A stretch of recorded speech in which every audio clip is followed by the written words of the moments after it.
Baik, assalamualaikum warahmatullahi wabarakatuh. Nah, di sini saya akan menjelaskan tentang Project Management Office atau PMO. Sebelumnya, perkenalkan, nama saya Wahyu Irfan dengan NIM 7012101710. Saya dari kelas 4A Sistem Informasi. Nah, di sini saya akan menjelaskan yang pertama itu apa sih Project Management Office. Nah, di sini ada menurut Wright, Project Management Office adalah sebuah tim atau departemen internal maupun eksternal yang membuat dan menjaga standar manajemen proyek di suatu perusahaan. Departemen PMO mencatat status perkembangan dari setiap proyek yang dikerjakan dan memastikan bahwa proyek tersebut dilakukan sebaik mungkin. PMO juga memastikan perusahaan dapat menyelesaikan setiap proyek tepat waktu dan sesuai dengan budget yang telah ditentukan.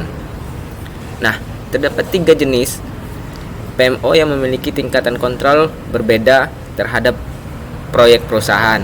Nah, yang pertama kita lihat di sini ada direktif. PMO jenis ini memegang kontrol penuh dalam proyek perusahaan karena mengatur keberlangsungan secara langsung. Tingkat kontrol yang dipegang PMO terhadap proyek perusahaan sangat tinggi. Nah, yang kedua ada suportif. PMO jenis ini mengambil peran sebagai konsultan terhadap proyek yang dilakukan perusahaan melalui pemberian pelatihan hingga akses informasi. Tingkat kontrol yang dipegang PMO jenis ini termasuk rendah. Nah, yang ketiga ada controlling. PMO jenis ini memberikan bantuan sambilan memastikan bahwa setiap karyawan menggunakan tools standar serta proses pengerjaan proyek yang telah diberikan. Tingkat kontrol jenis PMO ini terdapat proyek perusahaan tergolong sedang. Nah, di sini ada juga tugas dan tanggung jawab Project Management Office. PMO akan menjaga keberlangsungan dari sebuah proyek yang dijalankan perusahaan serta memastikan proyek-proyek itu mengikuti strategi perusahaan. Perusahaan juga menggunakan PMO untuk memastikan mereka dapat menyelesaikan proyek dan pekerjaan tepat waktu. Nah, ada tugas lain nih yang diemban sebagai bagian dari PMO. Antara lain yaitu membentuk standar dan proses pengerjaan setiap proyek, menjaga transparansi dari setiap proyek untuk membantu perusahaan membuat keputusan yang efektif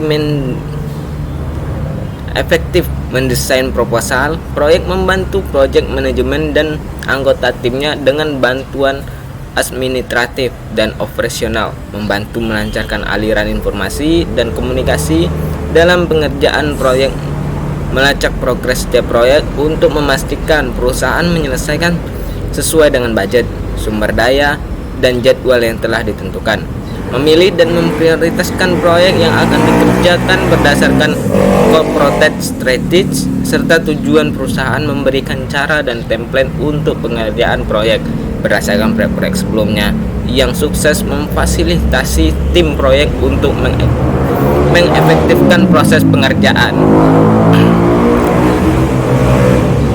serta memberikan mentoring dan coaching seputar pengerjaan proyek, mengatur dokumentasi dari pengerjaan proyek. Nah, ini adalah skill yang dibutuhkan. Yang pertama, perhatian terhadap detail ketika menilai sebuah proyek. Pekerjaan di bidang PMO harus memperhatikan secara detail untuk memastikan proyek yang sedang dan telah dikerjakan sesuai dengan misi perusahaan. Kedua yaitu komunikasi. PMO yang akan berkomunikasi dengan layak departemen ketika mengerjakan proyek. PMO harus bisa berkomunikasi dengan baik secara tertulis maupun verbal. Yang ketiga, adanya manajemen proyek untuk membantu perusahaan mencapai goals-nya. Yaitu yang keempat, adanya visi yang baik. Ketika mengerjakan proyek, PMO dapat melihat goals jangka panjang dan pendek perusahaan untuk membuat proyek tersebut sesuai dengan misi perusahaan. Nah, yang kelima adalah organisasi. Kemampuan mengorganisir sangat dibutuhkan oleh PMO karena kamu harus melacak progres dari setiap proyek. Nah, berikutnya ada problem solving.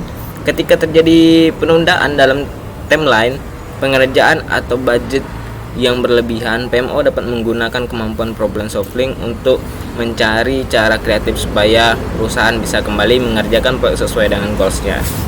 Nah, berikutnya ada manajemen risiko. PMO terkadang harus mengambil risiko dan mencoba ide baru supaya sebuah proyek bisa sukses. Nah, yang terakhir adalah tetap tenang dalam tekanan. PMO mengatur banyak tugas secara bersamaan dan juga dapat menghadapi tantangan ketika mengerjakan proyek. Karena itu PMO perlu bisa bereaksi dengan tenang dan tepat untuk mengatasi tantangan tersebut. Nah, mungkin itu sekian sedikit materi tentang PMO yang bisa saya jabarkan. Untuk lebih jelasnya bisa teman-teman cari dan searching tentang PMO di website atau di browser-browser lainnya. Sekian, terima kasih. Assalamualaikum warahmatullahi wabarakatuh.